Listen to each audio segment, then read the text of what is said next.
दोस्तों नमस्कार, स्वागत है आपका परीक्षा खबरी में। 2 जून 2021 की महत्वपूर्ण खबरों को देखेंगे। किसी पेड कोर्स से जुड़ना हो हमारे तो नीचे दिए गए कॉन्टैक्ट नंबर पे व्हाट्सएप करके या फ़ोन करके डिटेल्स लेकर जुड़ सकते हैं। 2 जून को तेलंगाना राज्य का एक नए राज्य के रूप में गठन हुआ था 2 जून 2014 को, और उसी के उपलक्ष्य में तेलंगाना गठन दिवस के रूप में यह राज्य मनाता है। तेलंगाना को तत्कालीन आंध्र प्रदेश के उत्तर पश्चिमी हिस्से को अलग करके बनाया गया था। काफ़ी दिनों से इसकी डिमांड भी चल रही थी और एक राजनीतिक इसको निर्णय के रूप में देखा जाता है, बड़े राजनीतिक निर्णय के रूप में देखा जाता है। तेलंगाना का कम से कम 2500 वर्ष या उससे अधिक का गौरवशाली इतिहास रहा है। हर वर्ष तेलंगाना सरकार द्वारा 2 जून को तेलंगाना राज्य स्थापना दिवस के रूप में मनाया जाता है। राज्य के गठन का प्रस्ताव तत्कालीन प्रधानमंत्री मनमोहन सिंह के कार्यकाल में दोनों संसद के दोनों सदनों में वर्ष 2013 में लाया गया था। अंत में 2 जून 2014 को तेलंगाना का अलग राज्य का दर्जा प्राप्त हुआ। इसके बाद के चंद्रशेखर राव पहले मुख्यमंत्री बने और ESL नरसिम्हन राज्य के पहले राज्यपाल बने। के चंद्रशेखर राव वर्तमान में भी मुख्यमंत्री हैं इस राज्य के। राजधानी वही है जो पहले आंध्र प्रदेश की हुआ करती थी, हैदराबाद जिसको कहते हैं। आपको पता है कि बड़ा शहर है, मेगा सिटी में आता है। लेकिन आपको यहाँ ऑप्शन में कमेंट बॉक्स में 2 बातों को बताना है, 2 प्रश्नों को बताना है कि आंध्र प्रदेश की नवगठित राजधानी कौन सी है, कहाँ पर राजधानी का निर्माण कर रहा है, और दूसरा प्रश्न का उत्तर आपको बताना है। दोनों आसान हैं, आप लोग पता भी होगा, लेकिन बिना देखे आपको बताना है। वर्तमान में भारत में कितने राज्य और कितने केंद्र शासित प्रदेश हैं, वर्तमान स्वरूप क्या है, ये आपको कमेंट बॉक्स में 2 प्रश्नों का उत्तर देना है। तेलंगाना मुख्य रूप से तेलुगु भाषी बोली जाने वाली जगह है। वन क्षेत्र काफ़ी यहाँ पर पाए जाते हैं दोस्तों, इसलिए यहाँ से प्रश्न बहुत पूछे जाते हैं।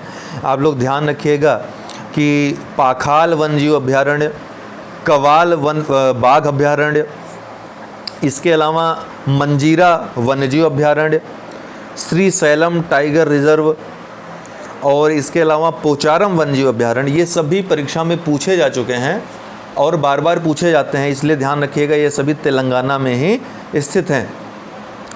इसके साथ ही ध्यान रखिएगा कि जो राज्य वन्यजीव है यहाँ का चित्तीदार हिरण है, और अर्थात राज्य पशु चित्तीदार हिरण है, और राज्य पक्षी यहाँ पे भारतीय रोलर है। ठीक है, ये 2 चीज़ें आप लिख लीजिएगा, और जो हमने अभ्यारण्य बताए कहीं नोट कर लीजिएगा, ये अक्सर एग्ज़ाम में पूछे जाते हैं। PM केयर्स फॉर चिल्ड्रन, ये नया एक पहल शुरू हुआ है।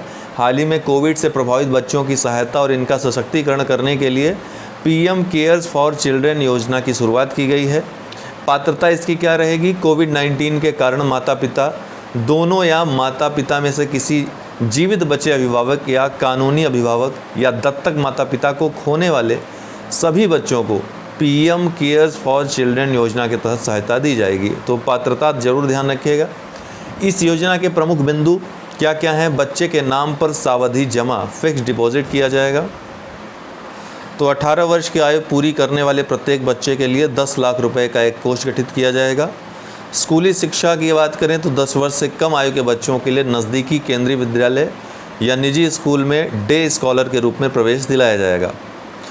स्कूली शिक्षा की बात करें तो 11 से 18 वर्ष की आयु के बच्चों के लिए केंद्र सरकार के किसी भी आवासीय विद्यालय जैसे कि सैनिक स्कूल, नवोदय विद्यालय आदि में प्रवेश दिलाया जाएगा। तो ये सभी सुविधाएँ हैं, ध्यान रखिएगा।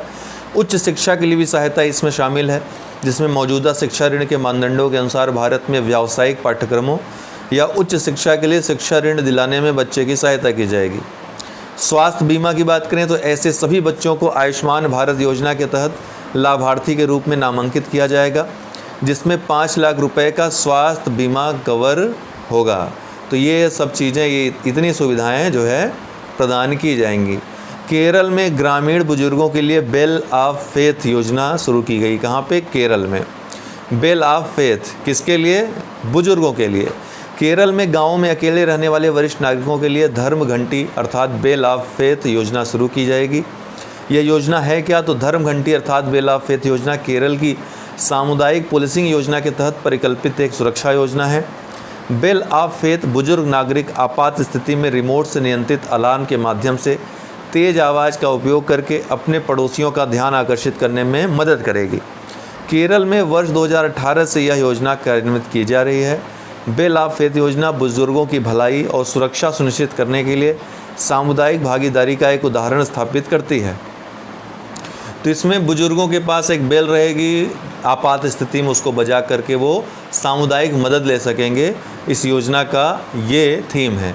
डेल्टा और कप्पा को पता है, जो वेरिएंट इंडियन वेरिएंट कहा जा रहा था कोरोना वायरस के, जो घातक सबसे डेल्टा को माना जा रहा है वेरिएंट को, तो भारत ने इस पर आपत्ति दर्ज की थी।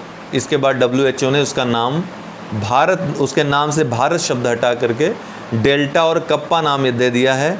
ध्यान रखिएगा, पूछ सकता है। विश्व स्वास्थ्य संगठन ने कोरोना वायरस के 2 वेरिएंट B.1.617.1 जिसको कि कप्पा कहा जाएगा, ये थोड़ा कम खतरनाक कम घातक है, लेकिन B.1.617.2 ये बहुत ही ज़्यादा कहा जा रहा है कि सबसे ज़्यादा घातक है।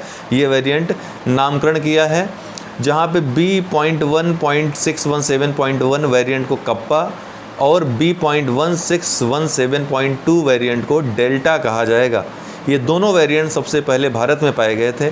WHO द्वारा कोरोना वायरस के 2 नए वेरिएंट्स का नाम डेल्टा और कप्पा रखने का फैसला भारत की आपत्ति के करीब 3 हफ्ते बाद आया है। UN हेल्थ एजेंसी के अनुसार एक एक्सपर्ट ग्रुप ने अल्फ़ा, बीटा और गामा जैसे ग्रीक अल्फ़ाबेट के लेबलिंग की पैरवी की थी, ताकि नॉन साइंटिफिक लोगों के लिए इसका उच्चारण आसान हो जाए तथा साथ ही उनकी उत्पत्ति वाले देशों से उनका लेबल हटा दिया जाए, जैसे भारत। तो WHO ने 4 चिंताजनक वेरिएंट्स ये नाम लिखे हैं, ये वैज्ञानिक नाम हैं। इन्हें क्रमशः अल्फ़ा, बीटा, गामा और डेल्टा के रूप में लेबल किया है। MBTEC भारत का पहला स्वदेशी टेम्परेचर डाटा लॉगर, IIT वालों ने ये कमाल किया है। इसके द्वारा क्या होगा, ये चिप जो है तापमान माप सकेगी, ताकि जो मेडिकल इक्विपमेंट्स हैं या फिर खाने पीने के सामान हैं वो सुरक्षित रह सकें। अगर वो सुरक्षित नहीं है तो ये टेम्परेचर के द्वारा ये भी बता देगा कि ये जो ले जाया जा रहा सामान है वो सुरक्षित है अथवा नहीं है ना। तो IIT रोपड़ ने MBTEC विकसित किया है, जो कोल्ड चेन प्रबंधन के लिए विकसित भारत का पहला स्वदेशी तापमान डेटा लॉगर है। MBTEC को technology innovation hub, Awadh agriculture and water technology development hub और इसके स्टार्टअप स्क्रैच नेस्ट के द्वारा विकसित किया गया है। MBTEC को USB डिवाइस के आकार का बनाया गया है। यह लगातार अपने आसपास के तापमान को रिकॉर्ड करता है। लॉगर द्वारा दर्ज तापमान आगे यह जानने में मदद करेगा कि दुनिया में कहीं से भी परिवहन की जाने वाली विशेष वस्तु अभी भी प्रयोग करने योग्य है अथवा नहीं, या तापमान भिन्नता के कारण नष्ट हो गई है। यह जानकारी कोविड-19 वैक्सीन, अंगों और रक्त परिवहन इत्यादि के लिए बहुत ही महत्वपूर्ण है। इसके अलावा सब्जियों, मांस और डेयरी उत्पादों जैसी खराब होने वाली वस्तुओं के पारगमन के दौरान तापमान की निगरानी कर सकता है। तो अच्छे सूचक के रूप में भी ये इस्तेमाल किया जा सकता है। इफ़को ने लॉन्च किया नैनो यूरिया तरल। तो दुनिया का पहला नैनो यूरिया लिक्विड लॉन्च किया है इफ़को ने। तो दुनिया का पहला नैनो यूरिया लिक्विड लॉन्च हो गया है इफ़को के द्वारा। इफ़को के अनुसार नैनो यूरिया लिक्विड को इसके वैज्ञानिकों और इंजीनियरों द्वारा कई वर्षों के शोध के बाद स्वदेशी तकनीक के माध्यम से विकसित किया गया है, जिसे nano biotechnology research centre Kalol में आत्मनिर्भर भारत और आत्मनिर्भर कृषि के अनुरूप विकसित किया गया था। बहुत महत्वपूर्ण है प्रीलिम्स और मुख्य परीक्षा दोनों की दृष्टि से। फसलों के पोषक तत्वों की दक्षता में सुधार के लिए नैनो तकनीक से उत्पादित यूरिया को नैनो यूरिया कहा जाता है। यह नैनो यूरिया पारंपरिक तरल यूरिया की जगह लेगा और यह अपनी आवश्यकता को कम से कम 50% तक कम कर सकता है।